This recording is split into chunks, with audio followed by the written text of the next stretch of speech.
দেখি একটা কুখ্যাত স্বৈরাচারের নাম বলেন তো, যার নাম কোরআনে আছে। খুনি হাসিনার নাম কোরআন শরীফে পাইলেন কোথায়? এটা কি নতুন নাজিল হয়েছে নাকি?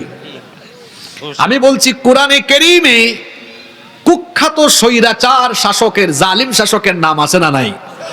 নাম কি? জোরে বলেন, নাম কি? ফেরাউন।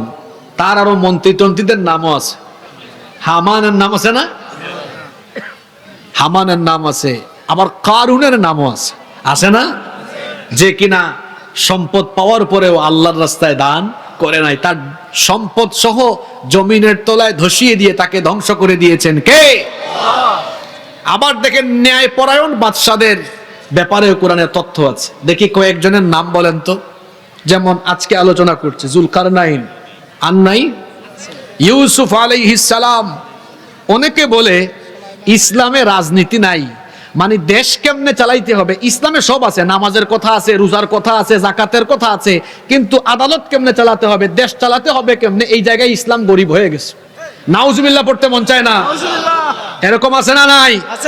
আমার দেশে মুসলমান নামধারী এমন কিছু লোক আছে যারা বলে শরিয়া আইনে বিশ্বাস করে না, তারা ইসলামী রাজনীতি অর্থনীতিতে বিশ্বাস করে না।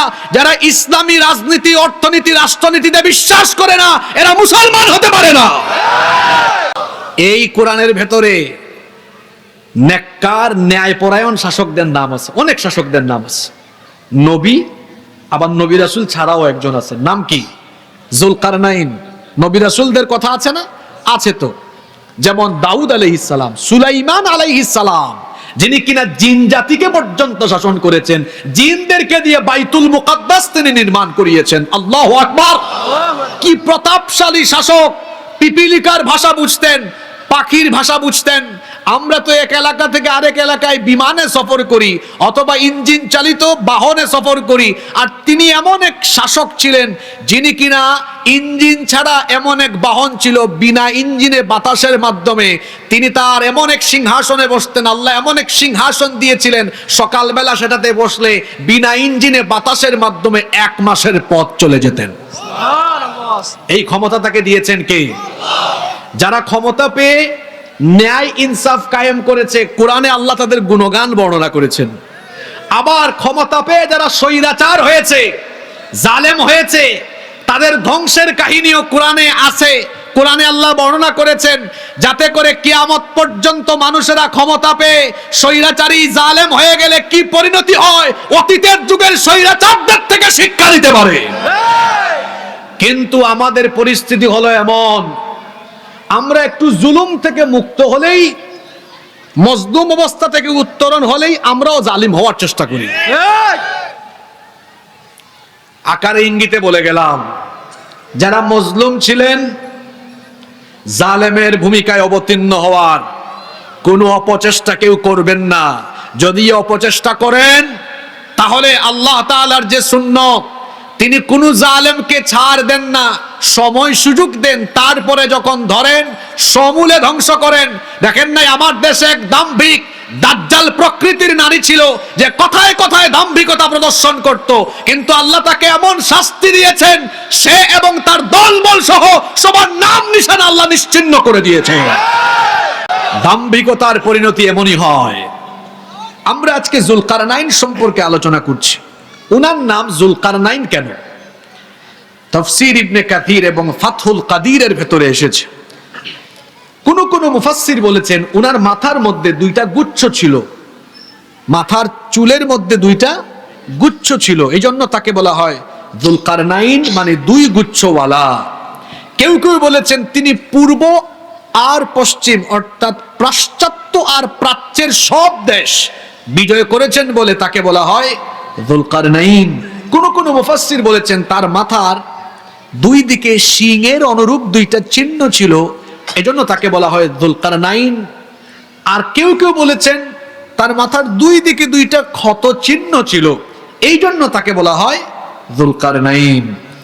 তবে তিনি ছিলেন একজন ন্যায়পরায়ণ বাদশা, যিনি সারা পৃথিবীতে ন্যায়, ইনসাফ, সুবিচার, ইনসাফের রাজত্ব প্রতিষ্ঠা করেছিলেন। এবং আল্লাহ তাআলা তার উপর এমন দয়া করেছেন, তিনি এমন এক শাসক ছিলেন, পূর্ব পশ্চিমের সব দেশ বিজয় করার জন্য সবগুলো দেশ, সবগুলো জায়গা দখল করে বিজয়ী হওয়ার জন্য যত রকমের উপায়, উপকরণ, সাজ সরঞ্জামের দরকার, আল্লাহ সব সাজ সরঞ্জাম উপকরণ তাকে দয়া করে দান করেছিলেন। সুবহানাল্লাহ।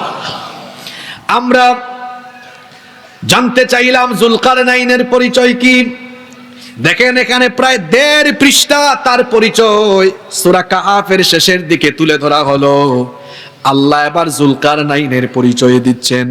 দেশের এবং গোটা পৃথিবীর চলমান পরিস্থিতিকে সামনে রেখে আমি সূরা কাহাফের শেষের ঘটনাটি, জুলকারনাইন বাদশার ঘটনাটি আমরা ধরেছি। এখানে বাদশা জুলকারনাইন সম্পর্কে বিশদ বর্ণনা দেওয়া হয়েছে। মানুষ হিসেবে তিনি হচ্ছেন অত্যন্ত আমানতদার, বিশ্বস্ত, কথাবার্তায় অত্যন্ত মিষ্টভাষী, মার্জিত ভাষায়, সুন্দর শব্দ চয়নে চমৎকার করে কথা বলেন, মুচকি হেসে হেসে কথা বলেন। তিনি কষ্ট পান, কাউকে কষ্ট দেন না, দুঃখ পান, কাউকে দুঃখ দেন না। তার কাছে আমানত রাখা হলে কখনো খেয়ানত হয় না।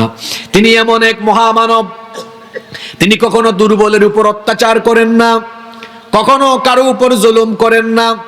ব্যক্তি হিসেবে তিনি অসাধারণ, সততা, স্বচ্ছতা, জবাবদিহিতা, আমানতদারিতা, এক কথায় মানবীয় যত উত্তম গুণাবলী আছে একটা গুণাবলীও তার মধ্যে অনুপস্থিত নাই। অর্থাৎ মানবীয় চরিত্রের সকল ভালো ভালো দিকগুলো তার চরিত্রের মধ্যে বিদ্যমান। আল্লাহু আকবার।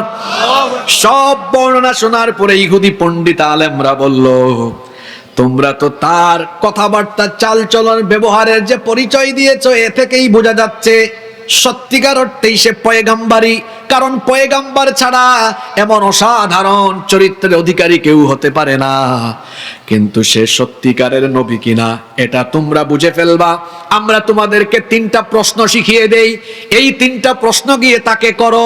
কারণ এই 3টা প্রশ্নের উত্তর নবী রাসূল ছাড়া অন্য কেউ দিতে পারবে না। এবার তারা খুশি হয়ে গেল, বলল ঠিক আছে, আপনারা আমাদেরকে সেই 3টা প্রশ্ন শিখিয়ে দেন। তারা প্রথম প্রশ্নটা শিখিয়ে দিল, যাও তাকে গিয়ে জিজ্ঞেস করো, তাকে গিয়ে আসহাবে কাহাফ সম্পর্কে জিজ্ঞেস করো, গুহাবাসী 7 জন যুবক সম্পর্কে জিজ্ঞেস করো, কেন তারা তাদের এলাকা ছেড়ে গিয়েছিল আর গুহার ভেতরে কতদিন তারা ঘুমিয়েছিল। গুহাবাসী 7 জন যুবক সম্পর্কে তাকে প্রশ্ন করো।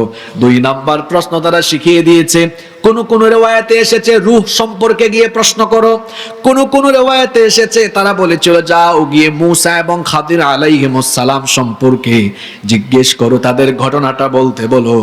আর 3 নাম্বার প্রশ্ন তারা বলেছিল জুলকারনাইন বাদশার ঘটনাটা তোমাদেরকে শোনাতে বলো। যে 3টা প্রশ্ন তারা শিখিয়ে দিয়েছে, 3টা প্রশ্নই, 3টা ঘটনাই আল্লাহর নবী দুনিয়াতে আসার আগের না পরের ঘটনা? আগের ঘটনা। তো এই ঘটনাগুলো আল্লাহর নবীকে যদি আল্লাহ না জানান তাহলে তার তো জানার কথা না। এই জন্য ইহুদি পণ্ডিতরা 3টা প্রশ্ন শিখিয়ে দিল। এই কাফেরেরা এবার, মক্কার কাফেররা যে প্রতিনিধি দল পাঠিয়েছিল, এই প্রতিনিধি দল এসে এবার মক্কার কাফের নেতৃবৃন্দকে এটা জানালো। তারা এবার বলল, এতদিনে আমরা, তারা বলল মুহাম্মদ, আমরা বলি সাল্লাল্লাহু আলাইহি ওয়াসাল্লামকে আটকানোর একটা তরিকা পেলাম। তারা গিয়ে এবার জিজ্ঞেস করলো, তারা বলল মুহাম্মদ, সবাই বলেন সাল্লাল্লাহু আলাইহি ওয়াসাল্লাম, আমরা তোমার কাছে 3টা প্রশ্ন করব, যদি তুমি এই 3টা প্রশ্নের উত্তর দিতে পারো তাহলে আমরা তোমার নবুয়তের উপরে বিশ্বাস স্থাপন করব। নবীজি বললেন ঠিক আছে, প্রশ্ন করো। তারা এবার এই 3টা প্রশ্নই করলো। আল্লাহর নবী এবার তাদেরকে উত্তর দিলেন, ঠিক আছে, আগামীকাল আমি তোমাদের প্রশ্নের উত্তর দিব। শুনতেছেন আপনারা? আগামীকাল উত্তর দিব। আল্লাহর নবী ভেবেছিলেন এরা চলে যাওয়ার পরে হয়তো আল্লাহ তাআলা জিবরিল পাঠাবেন, ওহী নাজিল হবে, আর ওহী নাজিল হয়ে গেলে আল্লাহর নবী কাফিরদেরকে সেটা জানিয়ে দিবেন। কাফিররা এবার পরবর্তী দিন, 2য় দিন এসেছে। আসার পরে বলল মুহাম্মদ, আমরা বলি সাল্লাল্লাহু আলাইহি ওয়াসাল্লাম, তোমার কথা মতো আজকে আমরা 2য় দিন এসেছি, আমাদেরকে আমাদের প্রশ্নগুলোর উত্তর দাও। আল্লাহর নবী বললেন, তোমাদের প্রশ্নের উত্তর আজকে দিব না, আগামীকাল আবার আসো। এক কাফের আরেক কাফেরের চেহারার দিকে তাকায়, কই দেখছো কারবার, সম্ভবত এতদিনে সে ধরা খেতে যাচ্ছে। নাউজুবিল্লাহ। মনে মনে তারা একটু খুশি। এবার তারা পরের দিন অর্থাৎ 3 নাম্বার দিন এসেছে। তারা এসে বলল মুহাম্মদ, সবাই বলি সাল্লাল্লাহু আলাইহি ওয়াসাল্লাম, আজকেও আসলাম, এবার তিনটা প্রশ্নের জবাব দাও। আল্লাহর নবী বললেন, আজকেও আমি উত্তর দিব না, আগামীকাল আসো। আল্লাহর নবী অপেক্ষায় আছেন, কিন্তু জিবরিল আল্লাহর নবীর কাছে আসেন না, ওহী নাজিল হয় না। পরবর্তী দিনও কাফেররা আসলো, আল্লাহর নবীকে জিজ্ঞেস করলো, নবীজি কোনো জবাব দিলেন না। এইভাবে যখন দিন যেতে লাগলো, সময় যেতে লাগলো, কাফির মুশরিকদের মনের ভেতরে সন্দেহ বাড়তে লাগলো। এক কাফির আর এক কাফিরের চেহারার দিকে তাকায়া কয়, দেখছো কারবার, এতদিন পরে তারে আমরা জায়গা মতো ধরছি। গোটা মক্কায় কাফের নেতৃবৃন্দ আল্লাহর নবীর ব্যাপারে সমালোচনা আরম্ভ করলো, আর এই দিকে আমার নবীর টেনশন বেড়ে গেল, পেরেশানি বেড়ে গেল। এইভাবে করে যেতে যেতে টোটাল 15 দিন সময় চলে গেল। জুড়ে বলেন কতদিন? 15 দিন পর্যন্ত নবীর কাছে জিবরিল আসলেন না, ওহীও নাজিল হলো না। গোটা মক্কায় এই বিষয়টি নিয়ে যখন কাফের মুশরিকরা তীব্র সমালোচনা আরম্ভ করলো, আল্লাহর নবীর নবুয়ত আর রিসালাতের ব্যাপারে তারা সন্দেহজনক কথাবার্তা বলা আরম্ভ করলো, আর আমার নবীর পেরেশানির মাত্রা যখন তীব্র থেকে তীব্রতর হয়ে গেল, অবশেষে আল্লাহ তাআলা এই 3টা প্রশ্নের জবাব দিয়ে পূর্ণাঙ্গ একটি সূরা, সূরাতুল কাহফ নামে সূরাটা নাজিল করে পুরাপুরি সব প্রশ্নের উত্তর ডিটেইলস বলে দিয়ে আল্লাহ সূরাটা নাজিল করলেন। আর কি কারণে 3টা প্রশ্নের জবাব দিয়ে ওহী নাজিল করতে 15 দিন দেরি হলো, সেটাও আল্লাহ তাআলা জানিয়ে দিলেন। আল্লাহ তাআলা বললেন, ওয়ালা তাকুলান্না লিশাইইন ইন্নী ফাইলুন যালিকা গাদান ইল্লা আইয়াশা আল্লাহ। ও নবী, ইনশাআল্লাহ বলা ছাড়া আগামীকাল কিছু বলবেন বা করবেন এটা তো আপনি বলতে পারেন না, কারণ আল্লাহর ইচ্ছা ছাড়া কোনো কিছু হওয়া সম্ভব।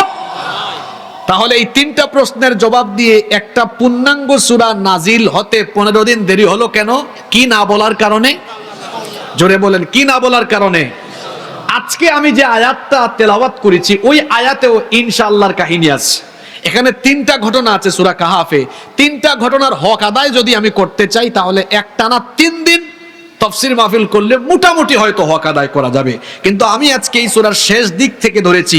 কারণ হলো দেশের এবং গোটা পৃথিবীর চলমান পরিস্থিতিকে সামনে রেখে আমি সূরা কাহফের শেষের ঘটনাটি, যুলকারনাইন বাদশার ঘটনাটি আমরা ধরেছি। এখানে বাদশা যুলকারনাইন সম্পর্কে বিশদ বর্ণনা দেওয়া হয়েছে। আমি যার নাম বললাম, জুলে বলেন তো তার নামটা কি? রব্বুল আলামিন বলছেন, وَيَسْأَلُونَكَ عَنْ ذِي الْقَرْنَيْنِ قُلْ سَأَتْلُو عَلَيْكُمْ مِنْهُ ذِكْرًا। ও নবী, তারা আপনাকে যুলকারনাইন সম্পর্কে জিজ্ঞেস করছে। قُلْ سَأَتْلُو عَلَيْكُمْ مِنْهُ ذِكْرًا। আপনি তাদেরকে বলেন, আমি তার ব্যাপারে পূর্ণাঙ্গ বিস্তারিত আমি তোমাদেরকে তেলাওয়াত করে বা আমি তোমাদেরকে পুরো বৃত্তান্ত শুনিয়ে দিচ্ছি। এখানে কাফিররা নবীজিকে যে বাদশা সম্পর্কে প্রশ্ন করেছে, আমার দিকে তাকান, এত সুন্দর পরিবেশে মাহফিল হচ্ছে, পরিবেশ আমরা নষ্ট করব না। আজকের আলোচনার টপিকটা খুবই গুরুত্বপূর্ণ। এই কি বলে, ড্রোন যিনি উড়িয়েছেন এটা বন্ধ করে ফেলেন। আমার দিকে তাকান, হাই রে, বাঙালি কোনো জিনিস দেখলে আর থামে না।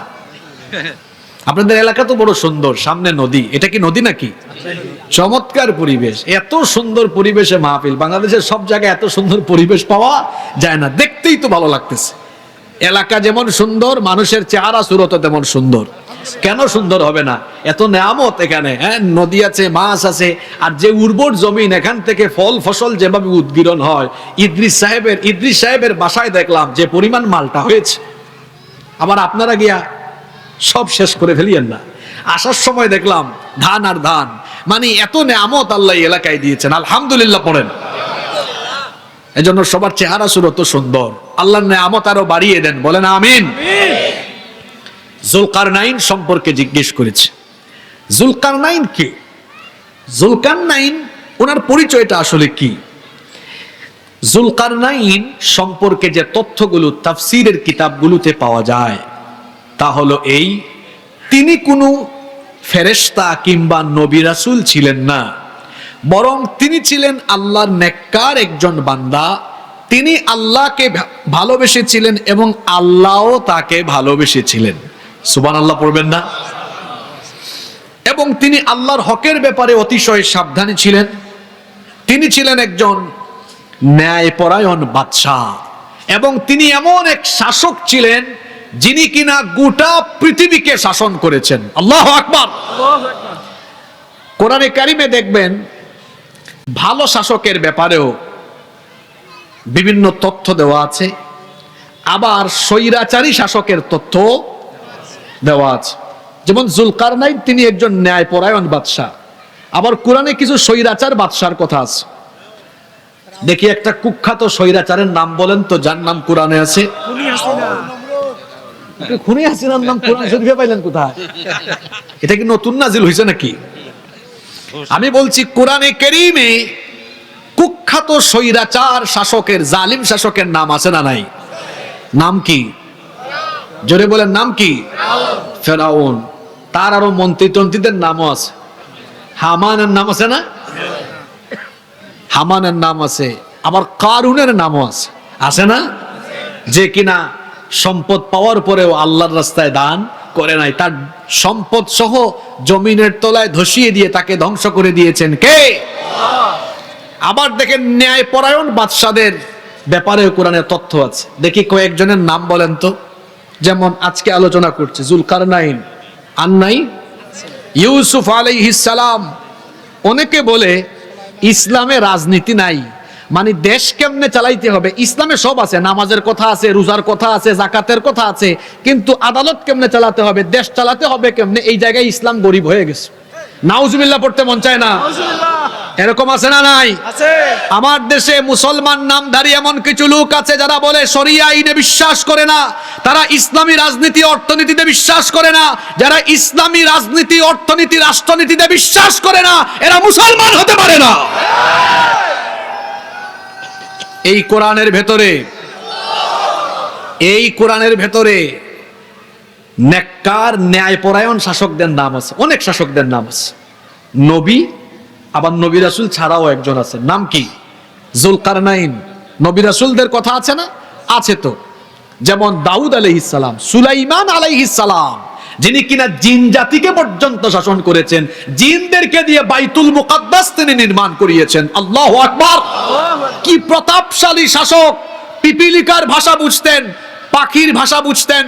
আমরা তো এক এলাকা থেকে আরেক এলাকায় বিমানে সফর করি অথবা ইঞ্জিন চালিত বাহনে সফর করি, আর তিনি এমন এক শাসক ছিলেন যিনি কিনা ইঞ্জিন ছাড়া এমন এক বাহন ছিল, বিনা ইঞ্জিনে বাতাসের মাধ্যমে তিনি তার এমন এক সিংহাসনে বসতেন। আল্লাহ এমন এক সিংহাসন দিয়েছিলেন, সকালবেলা সেটাতে বসলে বিনা ইঞ্জিনে বাতাসের মাধ্যমে 1 মাসের পথ চলে যেতেন। এই ক্ষমতা তাকে দিয়েছেন কে? যারা ক্ষমতা পেয়ে ন্যায় ইনসাফ কায়েম করেছে, কোরআনে আল্লাহ তাদের গুণগান বর্ণনা করেছেন। আবার ক্ষমতা পেয়ে যারা স্বৈরাচার হয়েছে, জালেম হয়েছে, তাদের ধ্বংসের কাহিনীও কোরআনে আছে। কোরআনে আল্লাহ বর্ণনা করেছেন যাতে করে কিয়ামত পর্যন্ত মানুষেরা ক্ষমতা পেয়ে স্বৈরাচারী জালেম হয়ে গেলে কি পরিণতি হয়, অতীতের যুগের স্বৈরাচারদের থেকে শিক্ষা নিতে পারে। কিন্তু আমাদের পরিস্থিতি হলো এমন, আমরা একটু জুলুম থেকে মুক্ত হলেই, মজলুম অবস্থা থেকে উত্তরণ হলেই আমরাও জালিম হওয়ার চেষ্টা করি। আকারে ইঙ্গিতে বলে গেলাম, যারা মজলুম ছিলেন জালেমের ভূমিকায় অবতীর্ণ হওয়ার কোনো অপচেষ্টা কেউ করবেন না। যদি অপচেষ্টা করেন তাহলে আল্লাহ তাআলার যে সুন্নত, তিনি কোন জালেমকে ছাড় দেন না, সময় সুযোগ দেন, তারপরে যখন ধরেন সমূলে ধ্বংস করেন। দেখেন নাই আমার দেশে এক দাম্ভিক দাজ্জাল প্রকৃতির নারী ছিল যে কথায় কথায় দাম্ভিকতা প্রদর্শন করত, কিন্তু আল্লাহ তাকে এমন শাস্তি দিয়েছেন, সে এবং তার দলবল সহ সবার নাম নিশানা আল্লাহ নিশ্চিহ্ন করে দিয়েছে। দাম্ভিকতার আল কোরআনের শত্রুরা, ইসলামের শত্রুরা, দাম্ভিকতার পরিণতি এমনই হয়। আমরা আজকে জুলকারনাইন সম্পর্কে আলোচনা করছি। উনার নাম জুলকারনাইন কেন? তাফসীর ইবনে কাসির এবং ফাতহুল কাদিরের ভেতরে এসেছে। কোন মুফাসসির বলেছেন উনার মাথার মধ্যে দুইটা গুচ্ছ ছিল, মাথার চুলের মধ্যে দুইটা গুচ্ছ ছিল, এই জন্য তাকে বলা হয় যুলকারনাইন, মানে দুই গুচ্ছওয়ালা। কেউ কেউ বলেছেন তিনি পূর্ব আর পশ্চিম অর্থাৎ পাশ্চাত্য আর প্রাচ্যের সব দেশ বিজয় করেছেন বলে তাকে বলা হয় যুলকারনাইন। কোন মুফাসসির বলেছেন তার মাথার দুই দিকে শিংয়ের অনুরূপ দুইটা চিহ্ন ছিল, এজন্য তাকে বলা হয় যুলকারনাইন। আর কেউ কেউ বলেছেন তার মাথার দুই দিকে দুইটা ক্ষত চিহ্ন ছিল, এই জন্য তাকে বলা হয় যুলকারনাইন। তবে তিনি ছিলেন একজন ন্যায়পরায়ণ বাদশাহ, যিনি সারা পৃথিবীতে ন্যায়, ইনসাফ, সুবিচার, ইনসাফের রাজত্ব প্রতিষ্ঠা করেছিলেন এবং আল্লাহ তাআলা তার উপর এমন দয়া করেছেন, তিনি এমন এক শাসক ছিলেন পূর্ব পশ্চিমের সব দেশ বিজয় করার জন্য, সবগুলো জায়গা দখল করে বিজয়ী হওয়ার জন্য যত রকমের উপায়, উপকরণ, সাজ সরঞ্জামের দরকার, আল্লাহ সব সাজ সরঞ্জাম উপকরণ তাকে দয়া করে দান করেছিলেন। সুবহানাল্লাহ। আমরা জানতে চাইলাম যুলকারনাইনের পরিচয় কি। দেখেন এখানে প্রায় 1.5 পৃষ্ঠা তার পরিচয় সূরা কাহাফের শেষের দিকে তুলে ধরা হলো। আল্লাহ এবার যুলকারনাইনের পরিচয় দিচ্ছেন, ইন্না মাক্কান্না লাহু ফিল আরদি ওয়া আতাইনাহু মিন কুল্লি শাইইন সাবাবা। আল্লাহ তাআলা বলছেন, নিশ্চয়ই আমি তাকে জমিনের কর্তৃত্ব দান করেছিলাম, নিশ্চয়ই আমি তাকে জমিনে অধিষ্ঠিত করেছিলাম। ওয়া আতাইনাহু মিন কুল্লি শাইইন সাবাবা, এবং জমিনের কর্তৃত্ব লাভের জন্য, গোটা দুনিয়াকে বিজয় করার জন্য যা যা সরঞ্জাম, উপায়, উপকরণের দরকার, আমি আল্লাহ দয়া করে তাকে সব উপকরণ দান করে দিয়েছিলাম। এবার আল্লাহ তাআলা যুলকারনাইনের বিস্তারিত পরিচয় দিচ্ছেন, খেয়াল করে শুনেন। ফাআতবাআ সাবাবা হাত্তা ইযা বালাগা মাগরিবাশ শামসি ওয়াজাদাহা তাগরুবু ফি আইনিন হামিআতিন ওয়া ওয়াজাদা ইনদাহা কওমা। আল্লাহ তাআলা বলছেন, অতঃপর সে এমন এক পথ অবলম্বন করলো, তিনি পশ্চিম দিকে যেতে লাগলেন। পশ্চিম দিকে যেতে যেতে যেতে যেতে পশ্চিমের শেষ দেশ পর্যন্ত সবগুলো দেশ তিনি বিজয় করে ফেললেন। অতঃপর তিনি এমন এক স্থানে গিয়ে পৌঁছালেন, সামনে ছিল সাগর। এমন এক জায়গায় পৌঁছালেন, সূর্যকে তিনি সেখানে একটি কর্দমাক্ত জলাশয়ের মধ্যে ডুবন্ত অবস্থায় দেখলেন। ওয়া ওয়াজাদা ইনদাহা কওমা, আর তিনি সেখানে গিয়ে এমন এক জাতির সন্ধান পেলেন, এমন এক জাতি সেখানে বসবাস করছে, তাদেরকে দেখলেন। আল্লাহ তাআলা যুলকারনাইনকে তখন বললেন, কুলনা ইয়া যাল কারনাইনি ইম্মা আন তুআযযিবা ওয়া ইম্মা আন তাত্তাখিযা ফীহিম হুসনা। আল্লাহ বললেন, হে যুলকারনাইন, যে জাতিকে এখানে তুমি পেয়েছো, তুমি চাইলে এদেরকে শাস্তি দিতে পারবে, অথবা তুমি চাইলে তাদের সাথে সুন্দর আচরণ করতে পারবে, সৎ ব্যবহার করতে পারবে। যুলকারনাইন তখন বললেন, ক্বালা আম্মা মান যালামা ফাসাউফা নুআযযিবুহু সুম্মা ইউরাদ্দু ইলা রাব্বিহি ফায়ুআযযিবুহু আযাবান নুকরা।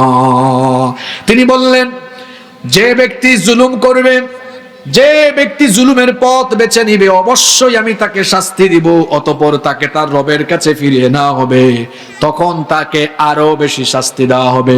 কিন্তু যারা জুলুমের পথ বেছে নিবে না, তিনি বললেন, ক্বালা, তিনি আরো বললেন, ওয়া আম্মা মান آمن وعمل صالحا فله جزاء الحسنى وسنقول له من أمرنا يسرا তিনি বললেন যে ব্যক্তি ঈমান এনে সৎ কাজ করবে তার জন্য উত্তম পুরস্কার উত্তম প্রতিদান রয়েছে আর আমি ব্যবহারের ক্ষেত্রে তার সাথে সুন্দর এবং নরম কথা বলবো সুন্দর আচরণ করব এরপরে আল্লাহ বলছেন যুলকারনাইন পশ্চিম দিক বিজয় করলেন এবার তিনি পূর্ব দিকে ছুটে চললেন আল্লাহ বললেন সুম্মা আতবাআ সাবাবা অতঃপর তিনি আরেক পথ অবলম্বন করলেন হাত্তা ইযা বালাগা মাতলিআশ শামসি ওয়াজাদাহা তাতলুউ আলা কওমিন লাম নাজআল লাহুম মিন দুনিহা সিতরা পূর্ব দিকে যেতে যেতে একেবারে সূর্যোদয়ের স্থান পর্যন্ত গিয়ে এমন এক কওম এমন এক জাতিকে তিনি দেখলেন সূর্য আর ওই জাতির মধ্যে কোনো ধরনের অন্তরাল ছিল না আল্লাহ তাআলা এইভাবে করে যুলকারনাইনের পূর্ব পশ্চিম দিকের বিজয় গাথা বর্ণনা করার পরে বললেন কাযালিকা ওয়া ক্বাদ আহাতনা বিমা লাদাইহি খবরা এটাই হচ্ছে যুলকারনাইনের আসল ঘটনা আর তার নিকট যা ছিল সে সম্পর্কে আমি পূর্ণাঙ্গ অবহিত কষ্ট হচ্ছে আপনাদের এবার শুনেন যুলকারনাইনের সবচাইতে আশ্চর্যজনক তথ্যটা এবার পরবর্তী আয়াত থেকে শুরু হয়ে যাচ্ছে কান লাগান আল্লাহ এবার বলছেন হাত্তা ইযা বালাগা বাইনাস সাদদাইনি ওয়াজাদা মিন দুনিহিমা কওমান লা ইয়াকাদুনা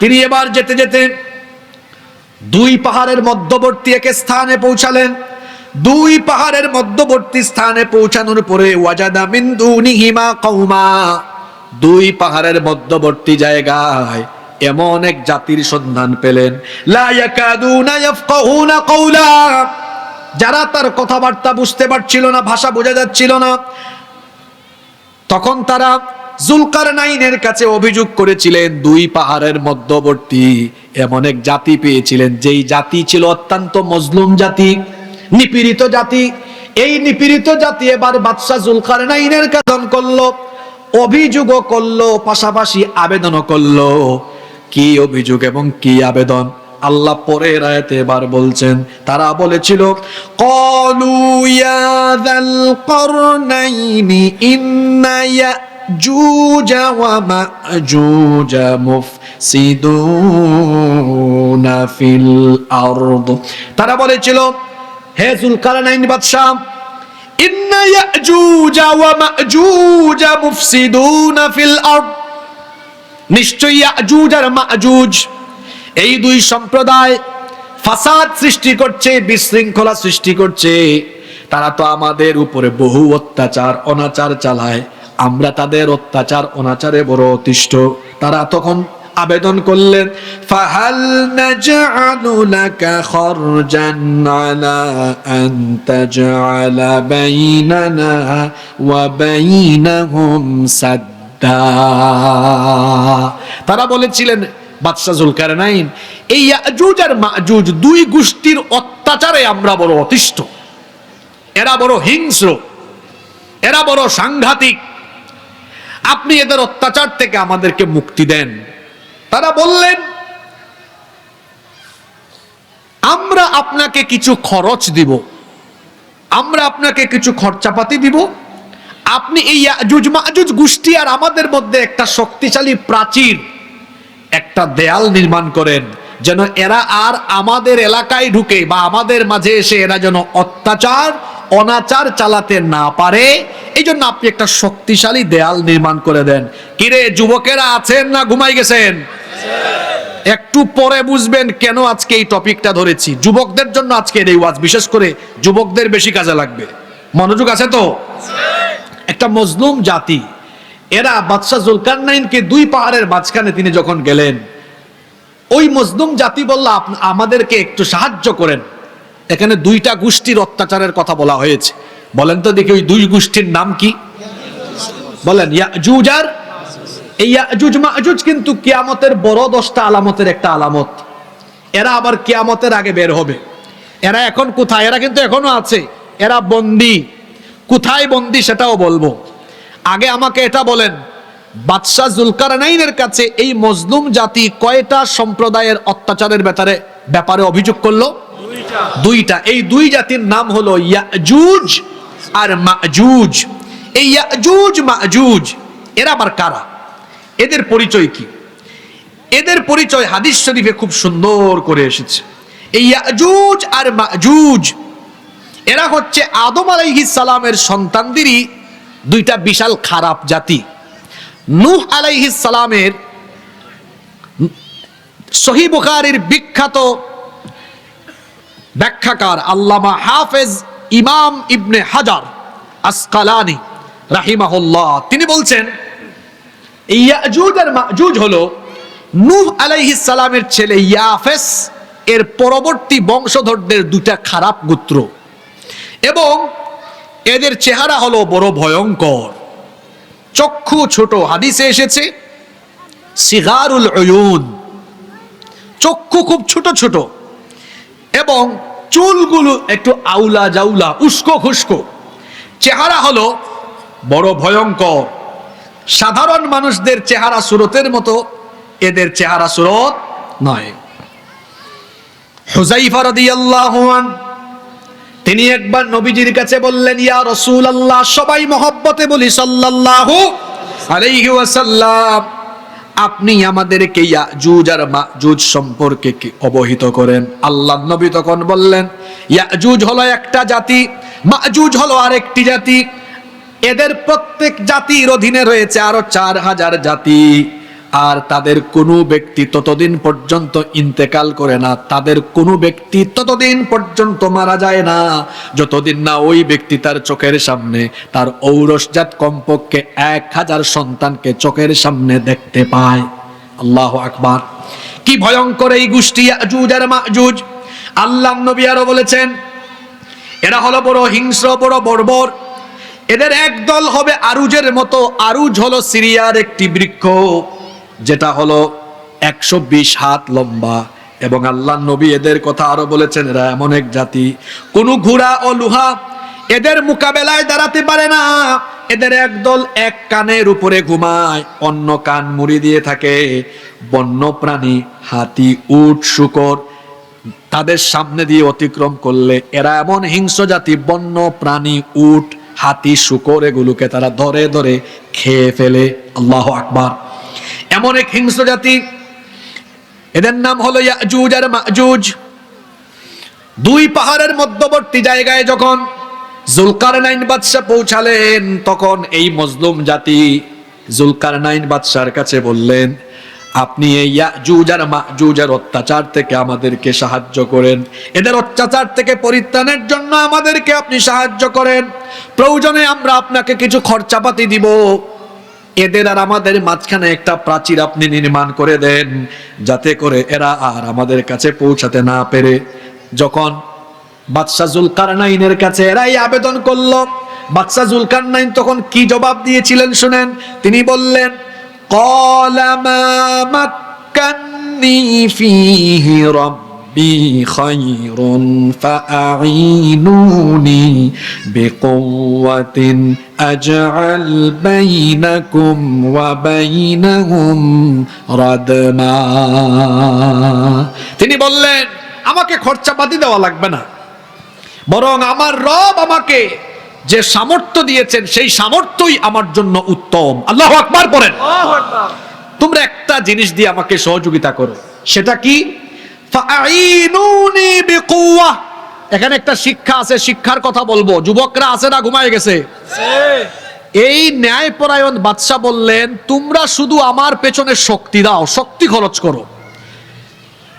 শোনেন, যখন ভালো নেতৃত্ব পাওয়া যায়, সেই নেতৃত্বের পেছনে যদি মানুষ ঐক্যবদ্ধ হয়ে শক্তি খরচ করতে পারে, তাহলে কিন্তু বিরাট কঠিন কাজও তখন অনেক সহজ হয়ে যায়।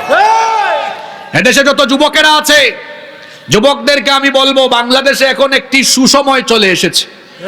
আপনারা এতকাল বলতেন আলেম উলামা ঐক্যবদ্ধ হয় না কেন, এখন প্রায় সব আলেমরাই এক হয়ে গেছেন নাকি যান নাই? জোরে বলেন, এক হয়েছেন কি হয় নাই? আলেমদের এই ঐক্য দেখে পার্শ্ববর্তী দেশের দাদা বাবুদের ঘুম হারাম হয়ে গিয়েছে।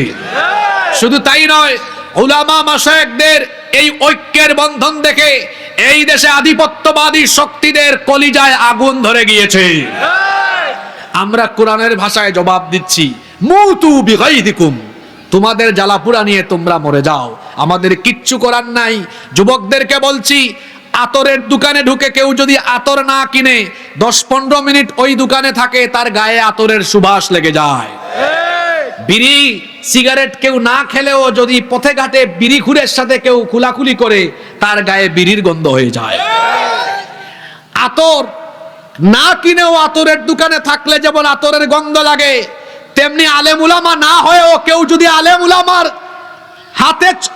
উলামার সাথে চলাফেরা করে, দেখা যাবে নামাজ, তারপরে ভালো ভালো চরিত্র, নেক নেক কাজ তার উপরে আসর করতে থাকবে। বিড়ি সিগারেট না খেয়েও বিড়িকুরের সাথে খোলাকুলি করলে যেমন বিড়ির গন্ধ হয়, তেমনি চোর, ডাকাত, চাঁদাবাজ, সন্ত্রাস, চরিত্রহীন, লম্পট লোক এবং এই টাইপসের নেতৃবৃন্দের সাথে যারা চলাফেরা করবে, ধীরে ধীরে তার সাথীরাও চোর, ডাকাত, লুটপাটকারী আর সন্ত্রাসীতে পরিণত হয়ে যাবে। কথায় আছে, সৎ সঙ্গে স্বর্গবাস।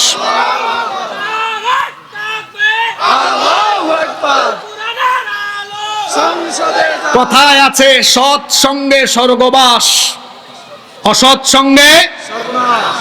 আমি আমার যুবক ভাইদেরকে বলছি, আপনাদের শরীরের যৌবন, তারুণ্যের শক্তি, এই যৌবন আর তারুণ্যের শক্তি কোন চরিত্রহীন নেতৃবৃন্দের সামনে পিছনে গিয়ে খরচ করে তাদের চামচায় পরিণত হবেন না, বরং আপনার তারুণ্য, আপনার যৌবন, যৌবনের ঘাম, রক্ত, জীবন, এটা যদি দিতেই হয়, আল্লাহর জমিনে আল্লাহর দ্বীন কায়েমের জন্য উৎসর্গ করতে হবে।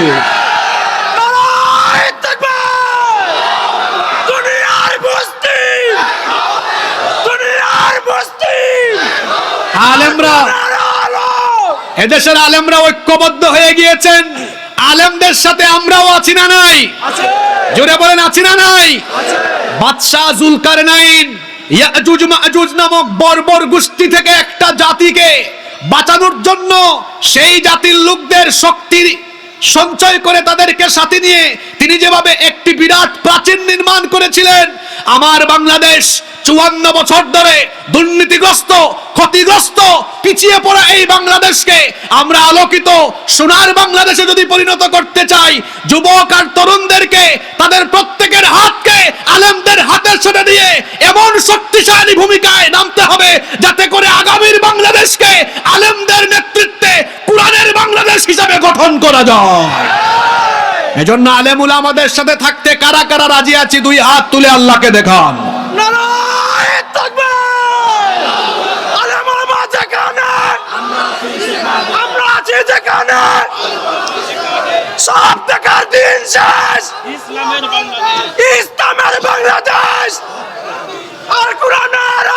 আল্লাহ সবার হাতগুলোকে কবুল করেন, বলেন আমিন। আপনাদের মনোযোগ আছে তো? এই ঘটনাটা কিন্তু শেষ হয় নাই। এখন সময় যত যাবে শোনার লুভ আপনাদের তত আরো বাড়বে, কারণ ঘটনাটা এমনই, যত সামনে আগাবেন আরো শুনতে মন চাইবে। কষ্ট হচ্ছে না তো? এই মজলুম জাতি বলল, ইয়াজুজ আর মাজুজ দুই গোষ্ঠীর অত্যাচার থেকে, বর্বরতা থেকে বাদশা জুলকারনাইন আপনি আমাদেরকে পরিত্রাণের জন্য সাহায্য করেন, প্রয়োজনে আমরা আপনাকে কিছু খরচাপাতি দিব। তিনি বললেন, খরচাপাতি লাগবে না, আমার রব আমাকে এত এত নেয়ামত দিয়েছেন, এগুলোই আমার জন্য উত্তম। সুবহানাল্লাহ। তিনি একটা সুন্দর পরিকল্পনা করলেন। একজন ভালো শাসকের বৈশিষ্ট্য হলো তিনি পরিকল্পনা খুব নিখুঁতভাবে নেবেন, কারণ ইংরেজিতেও একটা কথা আছে, the plan is half of the work. পরিকল্পনা হলো কাজের অর্ধেক। পরিকল্পনা যত সুন্দর হবে, কাজ তত সুন্দর হবে। আমার দেশ উন্নত না হওয়ার পেছনে একটা বড় কারণ হলো, কারণ যখন কোনো কাজ হয় সেই কাজের জন্য দীর্ঘমেয়াদী সুন্দর পরিকল্পনা হয় না। মেইন রোড থেকে আপনাদের বীরগাঁও ঢোকার সময় দেখলাম রাস্তার এক সাইড আছে আরেক সাইড নাই। চোর চামারেরা এমন ভাবে রাস্তায় কাজ করে, আধা ইঞ্চি 1 ইঞ্চি মারে, মনে হয় লেফটি মারে, এমন ভাবে কাজটা করে যেন 6 মাস পরে আবার আরেকটা টেন্ডার লাগানো যায়, 1 বছর পরে আরেকটা টেন্ডার লাগানো যায়, যাতে করে টেন্ডারে চোর চামারদের পেটের সাইজটা আরো বড় হতে পারে। কেন ভাই একটা পরিকল্পনা করে এই কাজের জন্য একটা প্ল্যান করেন না কেন, যে 10 বছর এই রুটের কিছুই হবে না, ওই রকম করে কাজটা করব। এই রকম সুন্দর পরিকল্পনা নেওয়া গেলে আমরা এগিয়ে যেতে পারতাম। দেশের বাইরে গেলে দেখবেন রাস্তাঘাটের কার্পেটিং কত সুন্দর। আমার দেশে গাড়িতে উঠলে মনে হয় গাড়িতে না আমরা ঘোড়ায় আসি। ঘোড়া চড়ছেন নাকি কখনো? দেখবেন ঘোড়ায় উঠলে ঘোড়া খালি মন করে। আমার দেশের রাস্তার কার্পেটিং হলো এমন, কোন রাস্তায় গেলে খালি এমনে এমনে করে, গাড়ি মনে হয় না, মনে হয় ঘোড়ায় আছি, ঘোড়া। ঠিক না বে ঠিক? জুলকারনাইন বললেন খরচাপাতি দেওয়া লাগবে না, শুধু শক্তি খরচ করো। যদি তোমরা আমাকে শক্তি সামর্থ্য দিয়ে সাহায্য করো, আজআল বাইনাকুম ওয়া বাইনাহুম রাদমা, তাহলে আমি এমন এক প্রাচীর নির্মাণ করব তোমাদের আর তাদের মাঝখানে, এমন একটা শক্তিশালী দেয়াল বানাবো, এই দেয়াল টপকায়া ইয়াজুজ আর মাজুজের গোষ্ঠী কোনোদিনও আসতে পারবে। এবার কাজ আরম্ভ হয়ে গেল। শুনেন এবার তিনি কি করলেন, মনোযোগ আছে আপনাদের?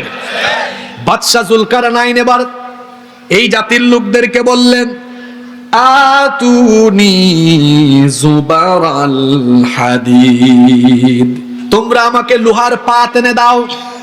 ওই জাতির লোকদের একটা ভালো বৈশিষ্ট্য ছিল, তারা তামা এবং লোহার ধাতুর ব্যবহার জানতো। তামাকে গলিয়ে তারা শক্তিশালী লোহা তৈরি করতে পারতো, এটা তাদের বৈশিষ্ট্য ছিল। তিনি বললেন, তোমরা আমাকে লোহার পাত এনে দাও। এবার লোহার পাত আনা হলো। লোহার পাত দিয়ে 2 পাহাড়ের মাঝখানটা ভরপুর করে দেওয়া হলো।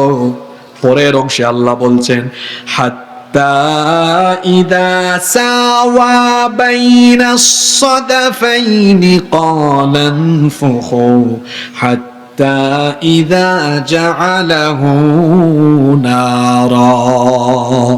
এবার লোহার পাত দিয়ে 2 পাহাড়ের মাঝখানের অংশ, গ্যাপগুলো পূরণ করে দেওয়া হলো। বিরাট একটা জায়গা জুড়ে লোহার পাত দিয়ে পরিপূর্ণ করে দেওয়া হলো। তিনি এবার বললেন, শোনো, নলে ফু দাও। ক্বালা আনফুখু, নলের মধ্যে ফু দাও। নলের মধ্যে ফু দিয়ে লোহার তামাকে গলিয়ে সবগুলোকে একটা শক্তিশালী একটা বিরাট লোহার দেয়ালে পরিণত করা হলো। সুবহানাল্লাহ পড়বেন না?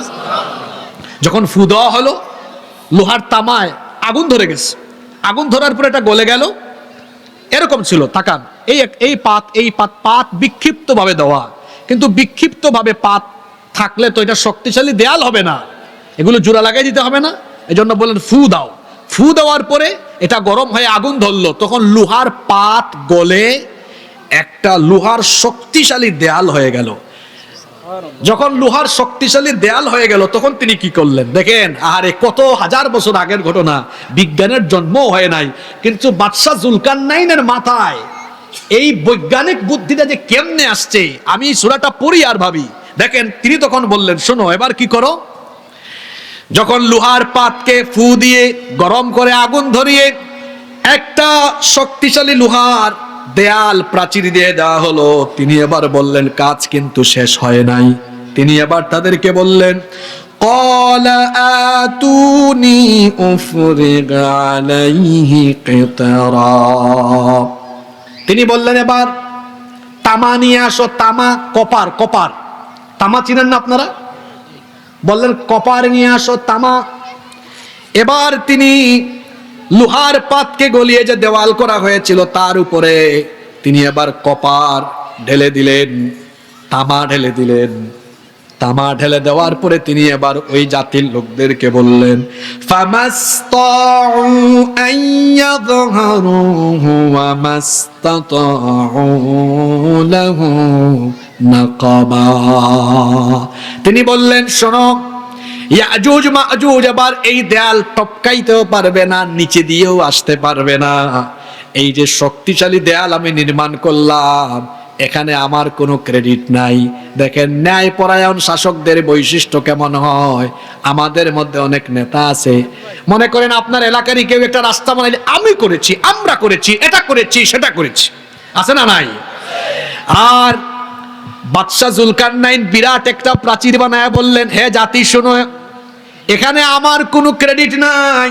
তিনি বললেন, ক্বালা হাদা রাহমাতুম মির রাব্বি, এটা সম্পূর্ণ আমার রবের দয়া। সুবহানাল্লাহ কি বাড়ি গিয়ে বলবেন নাকি? একটা কাজ শেষ করে বললেন, এটা কার দয়া? জোরে বলেন, কার দয়া? নিজে ক্রেডিট নিয়েছেন না আল্লাহকে দিয়েছেন? তিনি একটা দেয়াল বানালেন দুই পাহাড়ের মাঝখানে। জোরে বলেন তো, দেয়ালটা বানালেন কয় পাহাড়ের মাঝখানে? দুই পাহাড়। শেষ ইয়াজুজ মাজুজ বন্দী হয়ে গেল, ওখানেই তারা আটকে আছে। আপনাদের প্রশ্ন হতে পারে, হুজুর যে দেয়ালের কথা বলতেছেন ওই দেয়ালটা কোথায় আছে? শুনতেছেন আপনারা? এই বিষয়ে ইতিহাসবেত্তা এবং যারা প্রকৃতি নিয়ে গবেষণা করেন তারা বিভিন্ন জন বিভিন্ন কথা বলেছেন।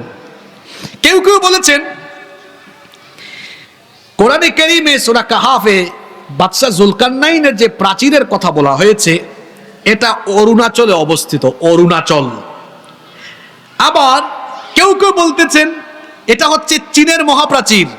কিন্তু ভাই, চীনের মহাপ্রাচীর তো ইট দিয়ে তৈরি, সীসা দিয়ে নয়, সুতরাং এই দাবিও ভিত্তিহীন। আবার কেউ কেউ বলেছেন এটা কাস্পিয়ান সাগরের উপকূলে অবস্থিত এবং এটা বানিয়েছেন আলেকজান্ডার দ্য গ্রেট। এই দেয়াল তৈরিতে আবার লোহা এবং তামা ব্যবহার হয়েছে। সেখানে একটা তোরণও আছে যা কাস্পিয়ান গেট বা আলেকজান্ডার গেট নামে পরিচিত এবং এর ব্যাপ্তি এত বেশি, দারিয়াল এবং দারবেন্ট নামে দুটি শহরে এর ব্যাপ্তি। দারিয়াল রাশিয়া এবং জর্জিয়ার সীমান্তে অবস্থিত। এটিকে বলা হয় কাজবেক পাহাড়ের পূর্ব প্রান্ত। আর দারবেন্ট রাশিয়ার দক্ষিণে অবস্থিত একটি শহর। এটিকে বলা হয় পৃথিবীর উঠান। আলেকজান্ডার নির্মিত এ দেয়ালের উচ্চতা হলো 20 মিটার আর পুরুত্ব হলো 3 মিটার। এই যে জুলকারনাইনের নির্মিত প্রাচীরটা কোন জায়গায়, এক একজন এক এক কথা বললেও আমি বলছি পৃথিবীর কোনো বিজ্ঞান বা কোনো মানুষ এখনো ওই প্রাচীরের অস্তিত্ব খুঁজে পায়নি।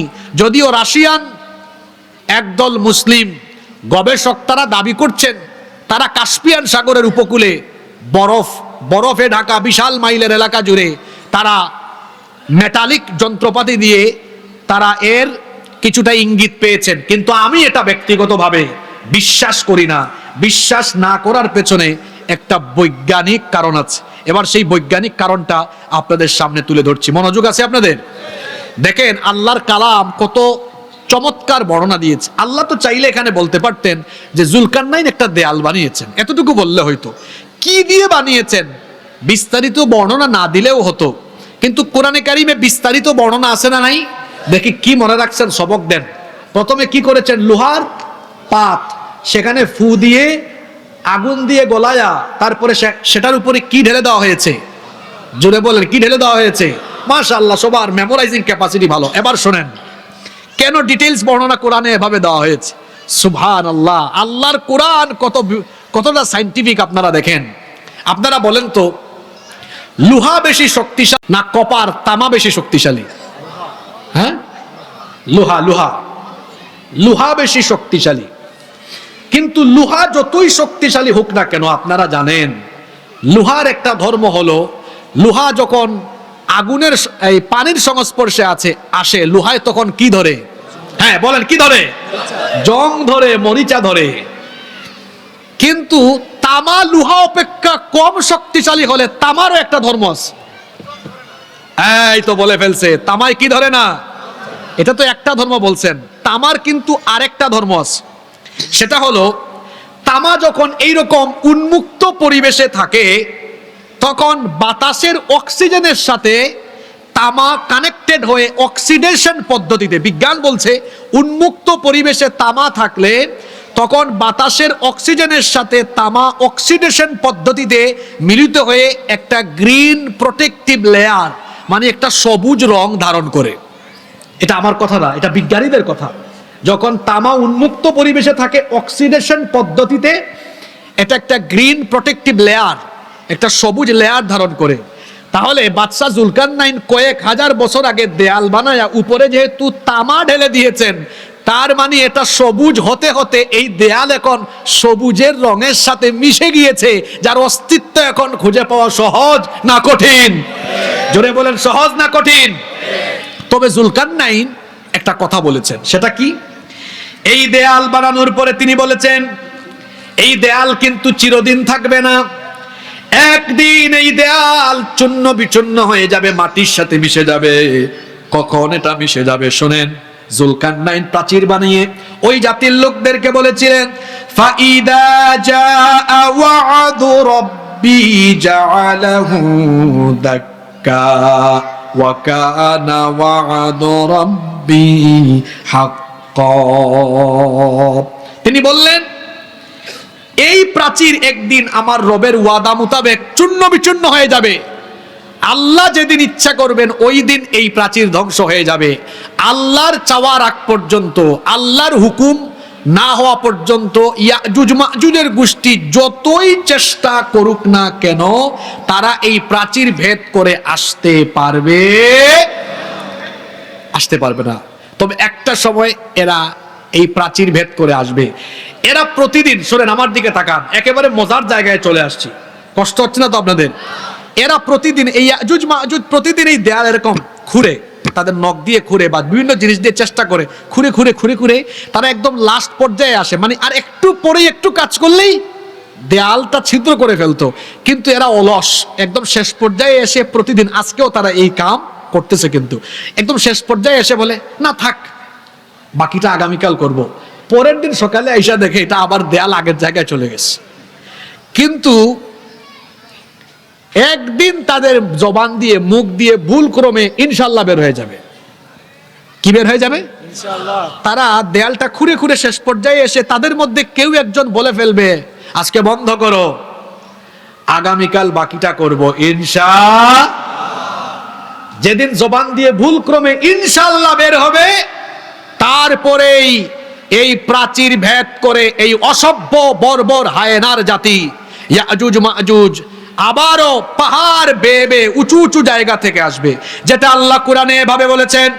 কোরআনে কারীমের 21 নম্বর সূরা সূরাতুল আম্বিয়া এর 96 নম্বর আয়াতে আল্লাহ বলেছেন, হাত্তা ইদা ফুতিহাত ইয়াজুজ ওয়া মাজুজ ওয়া হুম মিন কুল্লি হাদাবি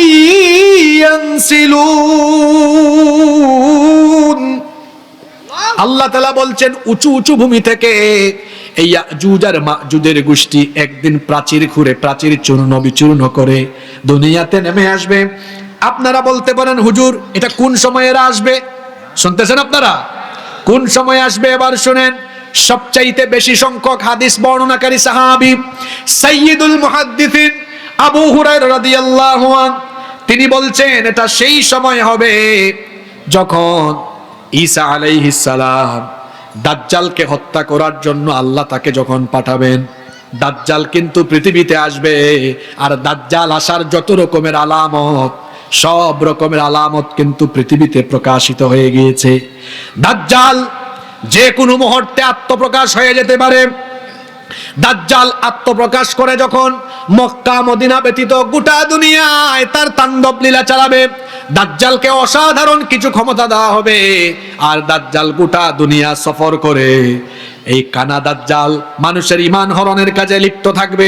দাজ্জালের তাণ্ডবে যখন গোটা পৃথিবীর মুসলমানেরা দিশেহারা হয়ে যাবে, দাজ্জালের তাণ্ডব লীলায় যখন গোটা দুনিয়ার মানুষ দিশেহারা হয়রান হয়ে যাবে, তখন আল্লাহ তাআলা দাজ্জালকে হত্যা করার জন্য ঈসা আলাইহিস সালামকে পাঠাবেন। একজন পয়গাম্বার, তার এখনো মরণ হয় নাই, সেই পয়গাম্বারের নাম হলো, খ্রিস্টানদের আকীদা হলো তারা মনে করে তারা ঈসা আলাইহিস সালামকে শুলে চড়িয়ে হত্যা করেছে, কিন্তু তারা যাকে শুলে চড়িয়ে হত্যা করেছে তিনি ঈসা ছিলেন না, তিনি ছিলেন মিসা। কিভাবে তিনি মিসা ছিলেন শুনেন।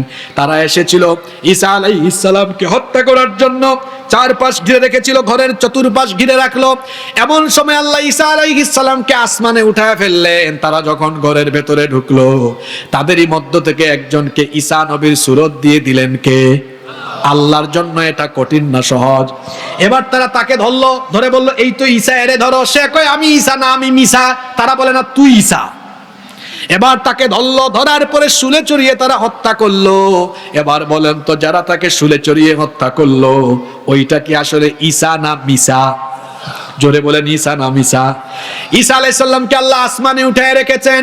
দাজ্জাল এসে যখন গোটা দুনিয়াতে তাণ্ডব লীলা চালাবে, তখন মুসলমানদের মুক্তির জন্য আর দাজ্জালকে হত্যা করার জন্য সিরিয়ার দামেস্ক শহরের পূর্ব দিকের সাদা গম্বুজওয়ালা একটা মসজিদে ফজরের নামাজের পরে, ফজরের নামাজের সময়, নামাজের জামাতের ঠিক আগ মুহূর্তে দুইজন সাহাবীর কাঁধের উপরে ভর, দুইজন ফেরেশতার কাঁধের উপরে ভর করে সাইয়েদিনা ঈসা আলাইহিস সালাম ওই মসজিদের মধ্যে অবতরণ করবেন।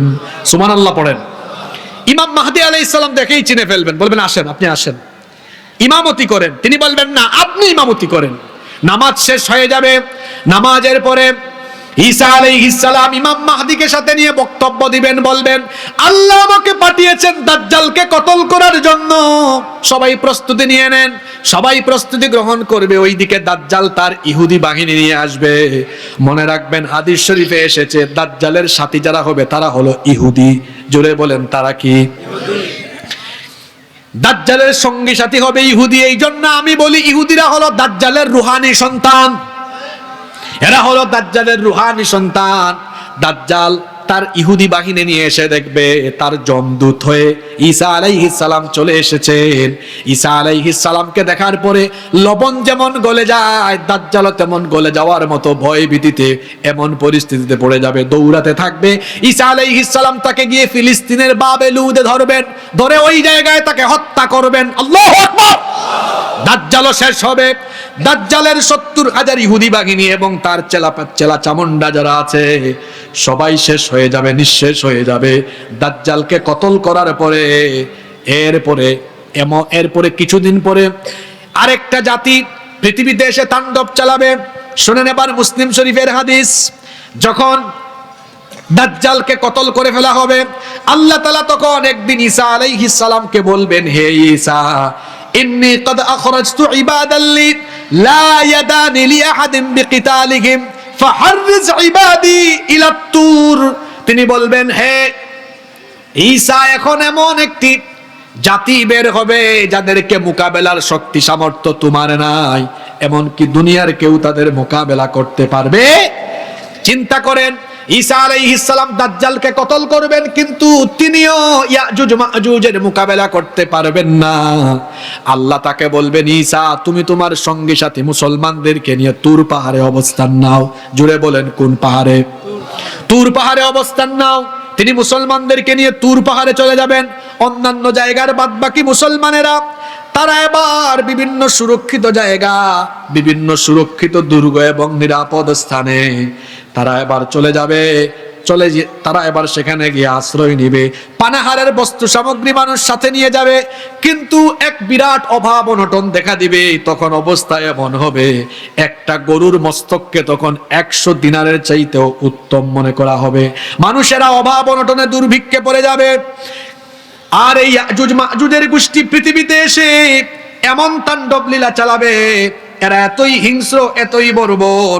আল্লাহর নবী বলেছেন এদের প্রথম দল যখন নেমে আসবে সারা দুনিয়ার মিষ্টি পানি, নদী এবং সাগর সব কিছুর পানি পান করে তারা নিঃশেষ করে ফেলবে। চিন্তা করতেছেন আপনারা কি হিংস্র? এই যে সামনে এটা নদী না, পৃথিবীতে যত নদী আছে সাগর আছে এদের প্রথম দল এসে সারা দুনিয়ার নদ নদী সাগরের পানি পান করে নিঃশেষ করে ফেলবে। আল্লাহু আকবার। পরবর্তী দল এসে দেখবে কিছুই নাই, অবস্থা দেখে মনে হবে পৃথিবীতে কোনোদিন পানি ছিল না। সারা দুনিয়াতে এরা তাণ্ডব লীলা চালাবে, সারা পৃথিবীতে তারা তাণ্ডব লীলা চালাবে, তাদের হিংসতা বর্বরতা ছড়িয়ে দিবে। এই অবস্থা দেখে ঈসা আলাইহিস সালাম তিনি আল্লাহর দরবারে আবেদন করবেন, হে আল্লাহ, এই ইয়াজুজ আর মাজুজ দুই অসভ্য বর্বর গোষ্ঠী থেকে তুমি আমাদেরকে বাঁচাও। আল্লাহ ঈসা আলাইহিস সালামের দোয়া তখন কবুল করবেন। ঈসা আলাইহিস সালামের দোয়া কবুল করে আল্লাহ তাআলা তখন ইয়াজুজ আর মাজুজের ঠিক এই জায়গায়, এই যে এখানে ঘাড়ের মধ্যে একটা ভাইরাস রোগের জন্ম দিবেন, একটা ছোঁয়াচে রোগ মহামারী আকার ধারণ করবে, একজন থেকে আরেকজনের মধ্যে ছড়িয়ে যাবে দ্রুত গতিতে। গোটা ইয়াজুজ আর মাজুজের অসভ্য বর্বর গোষ্ঠীর প্রত্যেকটা সদস্যদের মধ্যে এই মহামারী ছোঁয়াচে রোগটা ছড়িয়ে যাবে এবং এই মহামারীতে আক্রান্ত হয়ে ইয়াজুজ মাজুজের গোষ্ঠী মারা যাবে যার হুকুমে। জুড়ে বলেন তিনি কে? পৃথিবীতে এমন এক ভয়াবহ পরিস্থিতি হবে, সারা দুনিয়ার অর্ধ হাত পরিমাণ জায়গাও ফাঁকা থাকবে না। সারা দুনিয়ার সকল জমিন তাদের লাশে পরিপূর্ণ হয়ে যাবে, তাদের লাশ পচে গলে দুর্গন্ধ হয়ে যাবে। সবাই যখন মারা যাবে, আল্লাহ ঈসা আলাইহিস সালামকে বলবেন, ঈসা, এবার তুমি তোমার সাথীদেরকে নিয়ে নেমে যাও। তিনি তুর পাহাড় থেকে এসে দেখবেন দুনিয়াতে হাঁটার মতো অবস্থা নাই, একদিকে দুর্গন্ধ, অন্যদিকে একটু জায়গাও ফাঁকা নাই, সব দিকে লাশ আর লাশ পড়ে আছে। তিনি তখন বলবেন, আল্লাহ, এত দেখি আরেক গজব, হাঁটারও জায়গা নাই, আবার এত দুর্গন্ধ, আমরা কেমনে চলবো? আল্লাহ এখান থেকে আমাদেরকে নাজাত দেন। আল্লাহ তার দোয়া কবুল করবেন। আল্লাহ তার দোয়া কবুল করে এমন এক বৃষ্টি নাজিল করবেন, আসমান থেকে মুষলধারায় বৃষ্টি নাজিলের আগে আল্লাহ তাআলা আবার এক ধরনের বিশেষ পাখি পাঠাবেন, এক ধরনের বিশেষ পাখি, যেই পাখিগুলো হবে নখরওয়ালা, বিরাট বিরাট নখর থাকবে এবং এই পাখিগুলোর ঘাড় হবে উটের ঘাড়ের মতো। আল্লাহর হুকুমে ওই বিশেষ পাখিগুলো এসে তাদের নখর দিয়ে, নখ দিয়ে এই ইয়াজুজ মাজুজ গোষ্ঠীর প্রত্যেকের লাশ তুলে তুলে কোনো রেওয়ায়াতে এসেছে সাগরে নিক্ষেপ করবে, কোনো রেওয়ায়াতে এসেছে অচেনা অজানা জায়গায় নিয়ে নিক্ষেপ করবে। এরপরে আল্লাহর হুকুমে মুষলধারে বৃষ্টি নাজিল হবে, এমন বৃষ্টি নাজিল হবে সারা দুনিয়ার প্রতিটি জায়গায় একসাথে বৃষ্টি হবে, কোনো জায়গা বাকি থাকবে না। যার ফলে দেখা যাবে মুষলধারার এই বৃষ্টিতে গোটা পৃথিবীর জমিন ধুয়ে মুছে কাচের মতো পরিষ্কার হয়ে যাবে। এরপরে আল্লাহ জমিনকে আদেশ করবেন, হে জমিন, তোমার পেটের ভেতর থেকে সমুদয় ফল ফসল উদ্গীরণ করে দাও। আল্লাহর হুকুমে এমন নেয়ামত, এমন বরকত তখন প্রকাশ হবে। দেখা যাবে ডালিম গাছের মধ্যে যে ডালিম হয়, একটা ডালিম বিরাট একদল লোক, এই যে আমরা বসে আছি সবাই মিলে একটা ডালিম খায়াও শেষ করা যাবে না, এমন বরকত হবে। আল্লাহু আকবার। মনে রাখবেন, যখন কোনো সমাজের কোনো দেশের শাসক গোষ্ঠী ভালো হয়, ওই সমাজে তখন বরকত দেন কে? আর কোন সমাজের শাসকরা যখন দুর্নীতিগ্রস্ত হয়, চোর হয়, ডাকাত হয়, সেই সমাজে ঘূর্ণিঝড়, ভূমিকম্প, আসমানি আযাব আর গজব দেন কে? এই জন্য শাসক গোষ্ঠীকে নেতৃস্থানীয় পর্যায়ের লোকেরা অবশ্যই চরিত্রহীন হতে হবে, চরিত্রবান হতে হবে। আমরা যারা আছি, আমরা আমাদের সকল স্তরের নেতাদেরকে, সকল পর্যায়ে আমরা চরিত্রবান নেতাদেরকে বসাবো। রাজি আছেন না নাই? বলছিলাম এমন বরকত হবে, একটা ডালিমের খোসা দিয়ে ছাল দ্বারা ছাতা তৈরি করে বিরাট একদল লোক ছায়া লাভ করতে পারবে। দুধের মধ্যে এমন বরকত হবে, একটা উটনির দুধ একদল লোকের জন্য, একটা গাভীর দুধ একটা গোত্রের মানুষ, এমনকি একটা ছাগলের দুধ একটা পরিবারের মানুষ পান করে শেষ করতে পারবে না। এই রকম বরকত চলবে 40 বছর। জুড়ে বলেন কত বছর? 40 বছর এই বরকত চলতে থাকবে। এরপরে 40 বছর পরে একটা মনোরম বায়ু, মনোরম একটা বাতাস আল্লাহ প্রবাহিত করবেন। এই বাতাস তখন যারা মুসলমান থাকবে, মুসলমানদের বগলের নিচে এই বাতাসের ফলে এক ধরনের রোগ দেখা দিবে, যার ফলে তারা মৃত্যুবরণ করবে। দুনিয়ায় কেবলমাত্র কাফের, মুশরিক, নিকৃষ্ট লোকেরা বেঁচে থাকবে, যাদের জবান দিয়ে আল্লাহ শব্দটাও বের হবে না। এই ধরনের নিকৃষ্ট লোকদের উপরেই কিয়ামত হবে। তখন জিনা, ব্যভিচার, অশ্লীলতা এগুলো এমন ভাবে বেড়ে যাবে, কুকুরের মতো মানুষ রাস্তাঘাটে জিনা ব্যভিচার করবে। আল্লাহ আল্লাহ বলার মতো একটা লোকও যখন থাকবে না, তখন আল্লাহ সূর্যকে হুকুম করবেন, এবার পশ্চিম দিক থেকে উঠো। ইসরাফিলকে বলবেন তোমার কাজ আরম্ভ করো। ইসরাফিল সিংহা বাজাবেন, তখন একটা বিকট আওয়াজ হবে। একটা বিকট আওয়াজে আসমান জমিন উলট পালট হয়ে যাবে। পাহাড় পর্বত সবকিছুকে উপরে উঠায়া জমিনকে একটা আছাড় দিয়ে সবকিছু লন্ডভন্ড করে কিয়ামতের বিভীষিকাময় ঘটনা ঘটে যাবে।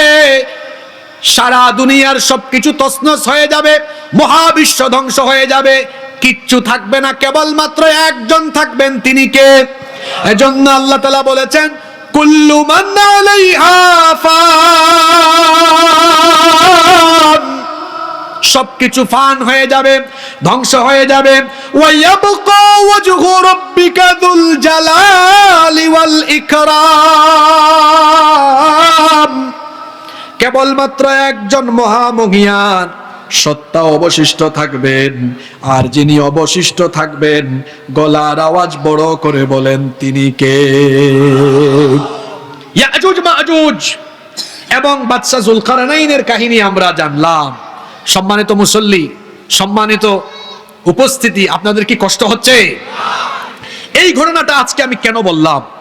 এবার 7টা সবক নিয়ে আমরা এখান থেকে উঠব। কয়টা সবক? কষ্ট হচ্ছে? নাম্বার 1, 1 নাম্বার, এই ঘটনা থেকে আমরা কি শিখলাম? 1 নাম্বার যা শিখেছি, ঘটনা শুনে খালি চলে যাইয়েন না, এবার শিক্ষা নিয়ে যান। 1 নাম্বার শিক্ষা হলো, যুলকারনাইন এমন এক শাসক ছিলেন, আল্লাহর দেওয়া সব নেয়ামতের তিনি সঠিক ব্যবহার করেছিলেন। আপনারা শুনেছেন, আমি একটা আয়াত তেলাওয়াত করেছি, গোটা পৃথিবীকে দখল করার জন্য, বিজয় করার জন্য সব সরঞ্জাম আল্লাহ তাকে দিয়েছেন, কিন্তু কখনো তিনি এগুলোর অপব্যবহার করেননি। ভালো শাসক যারা হবে, তারা কখনোই রাষ্ট্র পরিচালনার উপায় উপকরণ কখনো জনগণের অকল্যাণে কিংবা জনগণকে মেরে ফেলার কাজে ব্যবহার করবে না। যারা শাসকের নামে স্বৈরাচার হয়, তারা দেখা যায় জনগণের টাকায় কেনা গুলি, বুলেট, বোমা অনেক সময় জনগণের বুকে ঢুকায় দিয়া জনগণের রক্তের উপর দিয়ে ক্ষমতায় থাকতে চায়। এই কথাগুলো এখন শুনে যান। কিন্তু বাদশা যুলকারনাইন এমন এক বাদশা ছিলেন, আল্লাহর দেওয়া নেয়ামতের সঠিক ব্যবহার করেছেন, কোনোদিন তিনি অপব্যবহার করেন নাই। একটা জাতি উন্নত হওয়ার জন্য এই ধরনের নেতা দরকার, যারা ক্ষমতার অপব্যবহার করবেন না, বরং সঠিক ব্যবহার করবেন। কিন্তু দেখবেন, মানুষ ক্ষমতা পেলে বেশিরভাগ মানুষ অহংকারী হয়, ঠিক না বেঠিক? তখন দেখা যায় ক্ষমতার সঠিক ব্যবহার না করে অপব্যবহার করে। আরে ভাই, ক্ষমতা পাইয়া এত অহংকার করেন কেন? ক্ষমতা এটা তো একটা বোঝা, দায়িত্ব, এটা একটা আমানত, এটা পেলে আরো বেশি জাহান্নামের ভয় অন্তরে ঢুকার কথা। যুলকারনাইনের ঘটনা থেকে আমরা প্রথম শিক্ষা পেলাম, এই বাদশা আল্লাহর নেয়ামতের সঠিক ব্যবহার করেছেন। 2, তিনি ছিলেন ন্যায়ের পথে অবিচল একজন বাদশা, যিনি বিনয়ী ছিলেন, অহংকারী ছিলেন না। গোটা পৃথিবীতে তিনি সুবিচার কায়েম করেছেন, অবিচার করেননি, জুলুম করেননি। সুতরাং ভালো শাসকের বৈশিষ্ট্য হলো, তারা ন্যায় ইনসাফ কায়েম করবে, তারা কখনো অবিচার করবে না, জুলুম করবে না। যারা অবিচার করে, জুলুম করে, এরা ভালো শাসক নয়, এরা হলো স্বৈরাচার, এরা হলো জালেম। 3 নাম্বার শিক্ষা হলো, তিনি এমন এক বাদশা ছিলেন, যিনি দুর্বলকে প্রোটেকশন দিয়েছেন, নিরাপত্তা দিয়েছেন। ওই যে 2 পাহাড়ের মাঝখানে এক মজলুম জাতি, এদেরকে তিনি নিরাপত্তা দেন নাই। কিন্তু আমার দেশে আপনারা তাকান, এই এখন যারা উঠতেছেন, আপনাদের কি হয়েছে?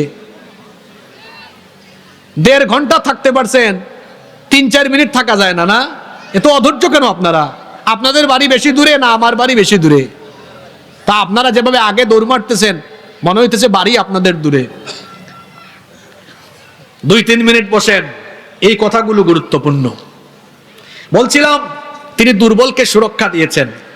আমাদের দেশে, আমাদের সমাজে দেখবেন, যারা ক্ষমতা পায়, এরা দুর্বলদেরকে আরো দুর্বল করে রাখতে চায়। আমাদের দেশে সবচেয়ে বেশি অত্যাচার দুর্বলদের উপরে, সবচেয়ে বেশি অত্যাচার দুর্বলদের উপরে। কিন্তু বাদশা যুলকারনাইন এমন ছিলেন, তিনি দুর্বলদের সহযোগী ছিলেন, কখনো তিনি দুর্বলদেরকে অত্যাচার করেননি। নাম্বার 4, 4 নাম্বার, তিনি ছিলেন একজন প্রজ্ঞাবান বিচক্ষণ শাসক, যিনি পরিকল্পনা ভিত্তিক কাজ করতেন। মনে আছে প্রাচীরের নির্মাণ করার আগে কিভাবে পরিকল্পনা করে কাজ করলেন?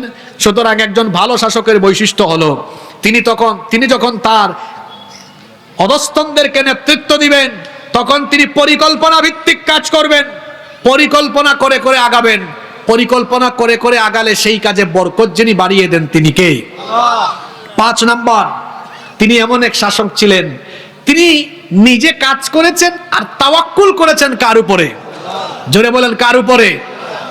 আপনারা জানেন প্রাচীর বানানোর পরে তিনি বলেছেন এটা কার দয়া? আল্লাহর দয়া। আল্লাহর উপর তার আস্থা বিশ্বাস অবিচলতা ছিল। তারপরে নাম্বার 6 নম্বর, তিনি ছিলেন একজন জ্ঞান অন্বেষণকারী, বিনয়ী, সত্যের একজন প্রতিষ্ঠাকারী, যিনি কিনা ঘুরে ঘুরে সারা দুনিয়া সফর করেছেন, জ্ঞান অর্জন করেছেন আর জায়গায় জায়গায় ন্যায় বিচার কায়েম করেছেন, যিনি কখনো অহংকার বা দাম্ভিকতা দেখাননি। তিনি ছিলেন একজন বিনয়ী শাসক। নাম্বার 7 নাম্বার হচ্ছে, এই ঘটনা থেকে আমরা আরেকটা জিনিস শিক্ষা পাই। এই সূরা নাজিলের প্রেক্ষাপটেও ইনশাআল্লাহর একটা ঘটনা আছে, আবার ইয়াজুজ মাজুজের প্রাচীর টপকানোতেও ইনশাআল্লাহর একটা হিকমত আছে। তার মানে ভবিষ্যতের কোনো কাজ, ভবিষ্যতের কোনো কথাবার্তা আমরা যখন বলবো তখন অবশ্যই বলবো ইনশাআল্লাহ, কারণ আল্লাহর ইচ্ছা ছাড়া কোনো কিছু হয় না। আমি দেখেছি, এখনো দিব, আল্লাহর ইচ্ছা ছাড়া কোনো কিছু হয় না। তবে ইনশাআল্লাহর আমাদের দেশে অপব্যবহারও আছে। অনেকে কয় আগামীকাল আমার একটা সিনেমা মুক্তি পাবে, ইনশাআল্লাহ আগামীকাল আমার একটা গান রিলিজ হবে। অনেক জায়গায় যুবকরা যাত্রাপালার বা নাটকের আয়োজন করে, আগামীকাল আমাদের এলাকায় কনসার্ট হবে ইনশাআল্লাহ। এটা কি ইনশাআল্লাহ না নাউজুবিল্লাহ? এটা কি ইনশাআল্লাহর সঠিক ব্যবহার না অপব্যবহার? জুলকারনাইনের এবং ইয়াজুজ মাজুজের এই ঘটনা থেকে যে শিক্ষাগুলো বললাম, এই শিক্ষাগুলো বাস্তবায়ন করে যদি আমরা আমাদের সমাজের প্রতিটি স্তরে এইভাবে করে ন্যায়পরায়ণ নীতিবান শাসক আমরা সেট করতে পারি, আমাদের দেশ বদলে যাবে ইনশাআল্লাহ। শেষ একটা উদাহরণ দিব, তার আগে আমি একটা কাজ করব। আপনারা এই মাহফিলে আসতে পেরে খুশি না বেজার? কারা কারা খুশি একটু হাত তুলেন তো দেখি। মাশাআল্লাহ, আগে একজন তো বুঝেই ফেলছে। এবার হাত নামায়েন না, হাতটা তুলেন, হাতটা তুলেন। এই কমিটি বাইরে থেকে কোনো কালেকশনও করে নাই, একটু ঘাটতি আছে, আমরা সবাই হাতটা সহযোগিতার উদ্দেশ্যে বাড়াই দেব। পারবো না ইনশাআল্লাহ? একটু উঁচা করে ধরেন তো, উঁচা করে ধরেন। যান ব্যাগ নিয়ে চাদর নিয়ে স্বেচ্ছাসেবক ভাইরা ঢুকেন, আপনারা হাত নামাইয়া পকেটে ঢুকান, মানুষের পকেটে ঢুকায়েন না। মহিলা প্যান্ডেলে যত মা বোনরা আছেন আপনারাও শামিল হন। আমি কিন্তু বলেছিলাম আমার একটা জরুরি কথা আছে, ওইটা বলে শেষ করব। সময় দিবেন তো আমাকে? ইনশাআল্লাহ। যান ব্যাগ নিয়ে সব ভাইরা চতুর্দিক থেকে ঢুকেন, আর আপনারা সবাই আন্তরিকতার সাথে শামিল হবেন। আমার দিকে তাকান। কেন আজকে আমি নেতৃত্বের ব্যাপারে কথা বললাম? একটা উদাহরণ বুঝলেই হয়ে যাবে। আচ্ছা বলেন তো, একটা গাড়িতে 40 জন প্যাসেঞ্জার, সবাই গাঁজা খাইছে, কিন্তু ড্রাইভার গাঁজা খায় নাই। গাড়িটা রাস্তায় থাকার সম্ভাবনা আছে না নাই? এক গাড়িতে আবার 40 জন প্যাসেঞ্জার, কেউ গাঁজা খায় নাই, গাঁজা খাইছে ড্রাইভার। এই গাড়ি কি রাস্তায় থাকবে? একটা গাড়িকে সঠিকভাবে পরিচালনা করার জন্য প্যাসেঞ্জার গুরুত্বপূর্ণ না ড্রাইভার গুরুত্বপূর্ণ? ড্রাইভার। একটা গাড়ি চালানোর জন্য যেমন যোগ্য ড্রাইভার দরকার, তেমনি একটা সমাজ আর রাষ্ট্রকে উন্নতির শিখরে নিয়ে যাওয়ার জন্য চরিত্রবান, যোগ্য, ন্যায়পরায়ণ, আমানতদার শাসকদের দরকার। এটি আমরা পাইনি বলে আগাতে পারিনি। এজন্য আসুন আমরা সমাজের প্রতিটি স্তরে স্তরে, জায়গায় জায়গায় নীতিবান, প্রজ্ঞাবান, চরিত্রবান, আমানতদার শাসকদেরকে সেট করি। আমরা এই বাংলাদেশকে, বিশেষ করে আমরা কুরআনওয়ালা, ইসলামওয়ালা এবং আলেম উলামাদের নেতৃত্বে পরিচালিত বাংলাদেশ দেখতে চাই। কারা কারা চান না হাত তুলেন। মাশাআল্লাহ, মনোযোগ আছে। আল্লাহ সবার দান সদকাগুলো কবুল করেন। আজকের এই ঘটনা থেকে শিক্ষা নিয়ে আমাদের জীবন সাজাবার তৌফিক আল্লাহ দান করেন। এত এত উলামা মাশায়েখ এসেছেন, আল্লাহ সবার ইজ্জত সম্মান বাড়িয়ে দেন। মাহফিল কমিটির সম্মানিত সভাপতি সাহেবের বক্তব্য থাকলে আমরা শুনবো, না থাকলে